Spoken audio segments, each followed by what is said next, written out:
think the big achievements have all been articulated. To me, GST was a big achievement. I think the banker, the cleanup of the system, and the legal enabling of the cleanup, because that was a challenge all these years. Putting that in place, I think, is a big plus.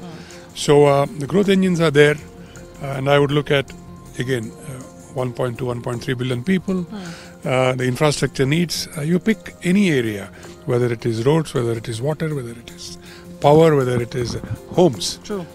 This is an opportunity for the next 10 years. So I wouldn't really be concerned about potential for growth in India.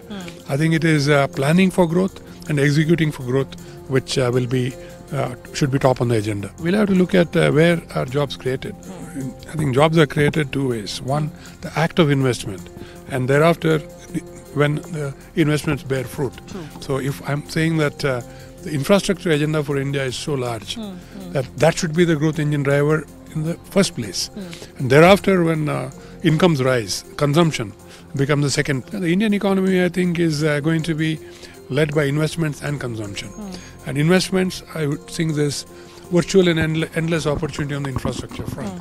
It's, I think, only constrained by our imagination.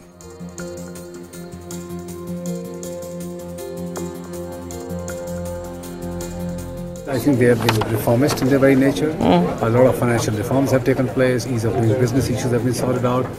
Could they have done more? I think we can always expect. Where would you have wanted more reforms to happen? I think more ease of doing business. I still feel there are a lot of bureaucratic issues which hold back this government's stellar performance. They could have delivered far more.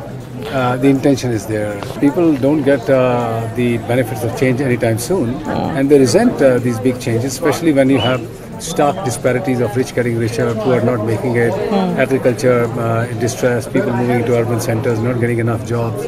So earlier disparities would be acceptable, much less now. The level of it's a more collected, exactly. It's a more connected society.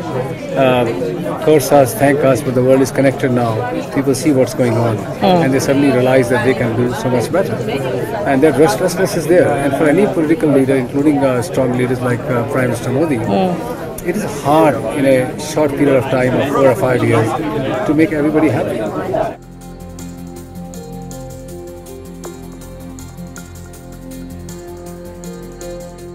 I believe that the India story is something that is unstoppable, regardless of who is in power.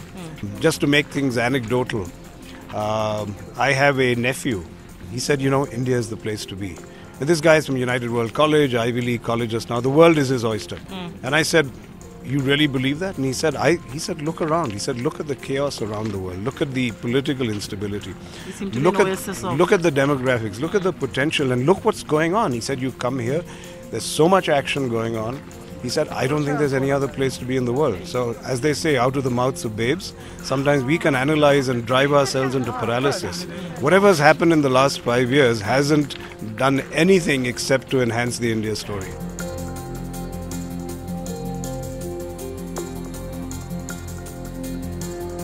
In the last 4.5, 5 years, we haven't seen any great or any real big bad news. Right. So I would say that's a big positive because India is a big country, and to have no scams in India is a big deal.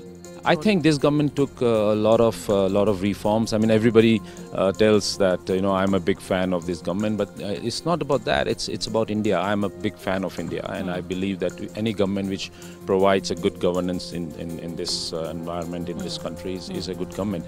The big misses, according to me, I mean, there have been big positives and reforms like IBC reform, and there's so many RERA and so many other reforms took place, including. But the big misses, according to me, has been the opportunity to do a huge amount of disinvestment, strategic disinvestment. That is what I think is the big miss for this government.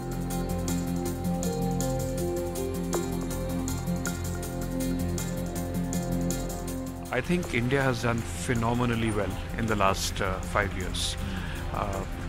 The kind of achievements that we have is something that we can really take to the world. We finally managed to get the GST legislation done. We managed to pass the bankruptcy act. We've managed to get pretty much every Indian to have a bank account, a unique identity, and a mobile phone. We've got electricity into every single village in India.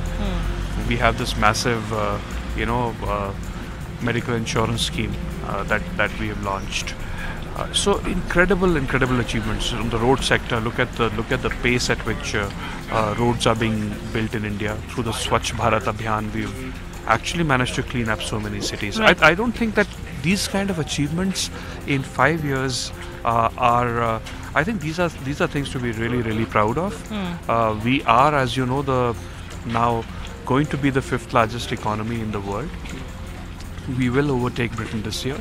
On the ease of doing business as well, we've jumped several positions. We're in the top 100, and if things go as planned, we should be in the top 50 in the next few years. So lots to be proud of. I think it's a government that works that will make mistakes. So this government has tried to do a huge amount of work in the short time that it had, and in that perhaps there has been some miscalculation on the speed at which reforms would be accepted in India. I think GST quickly following on the heels of demonetization from a timing perspective was a bit of an issue. I think demonetization itself was perhaps a bit questionable.